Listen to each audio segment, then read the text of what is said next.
First of all, Oregon State, Gary Anderson's a heck of a coach. I've gone against him a bunch. I think a lot of him, and he'll do a heck of a job here.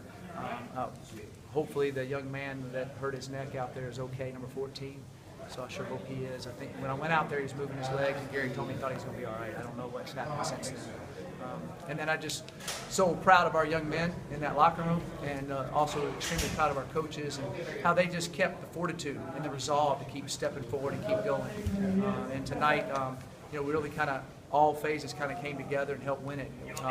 Wasn't as pretty as we would like, but we found ways to get it done. And in the past, we wouldn't have found ways to get that done. And that's exciting to see that with this team. When it's been so long, do you care how it looks right now? No, I don't care how it looks. The only thing I do care about, we had way too many penalties, and we got to get back and look at that. They kind of stopped after the first half, but we were, as you noticed, if you looked how much we had to mix and match our line. Before the game started, Jared Coe couldn't go with his neck.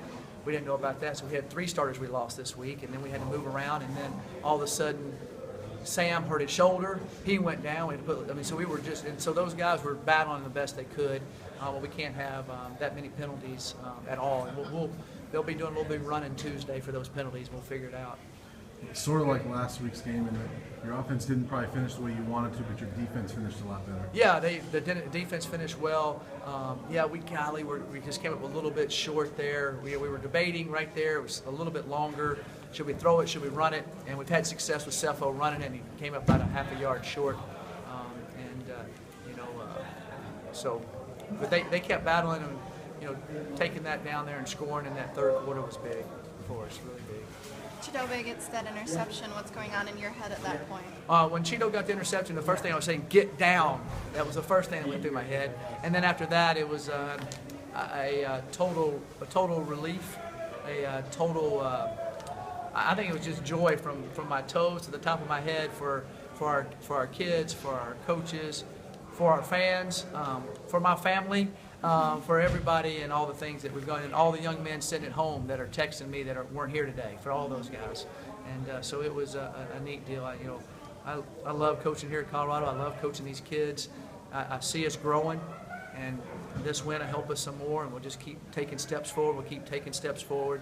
Hopefully we'll get a few guys back this week, and we got to go play UCLA. It's just one game, and we definitely want to get more in the Pac-12 and be able to go to a bowl, and that's what we're shooting for. We still have a very good shot to do that, and we believe we can. To get that one game, though, what was the atmosphere in the locker room like after? Exciting. It was very exciting. It's been a while, and so that's what made it so special.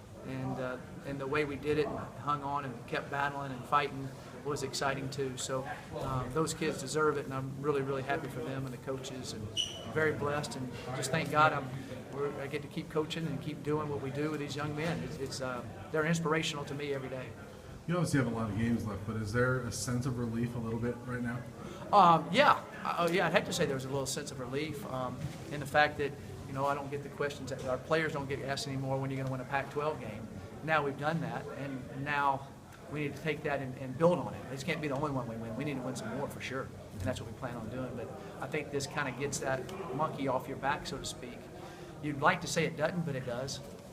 You guys are generally, you score pretty quickly when you score. You had some long, sustained drives tonight. Yep. Was that by design? We thought we could mix and run in the past. We tried a few shots on them, didn't quite come up with them like we'd like. But I'd like to just score any way we can. But the more we can control the ball and do that, that also gives our defense some rest, and they can keep playing with energy throughout the game. How much did not having those shots, how much did that have to do with Shea not being here tonight? Well, some of it did, but some of it we had some chances, and just they made some good plays on us. I think we got an interference on one of them, and so it was we needed to take a little bit more of those and have a chance. We had a couple set up, and we didn't get them off, and so that wasn't good. Could you talk about Spruce's touchdown catch? Yeah. Was that kind of an improvisation off the screen? Well, that was who we were going to, and then he came out of the pocket, so Spruce kept selling him and came back out of it, and it was a great scramble job by Cepho. And we work scramble in practice too. We work that a couple times a day, put a scramble in a pass scale, put a scramble in a team, so the kids know how to flow to it, how to work to it, and they understand if he's deep, he's working to the pylon, the other guy's working down, the other guy's working across, and he knew right where to throw it. So yes, it was improvised, but yes, it's something we practice too. Anything else, Coach? Thanks, guys.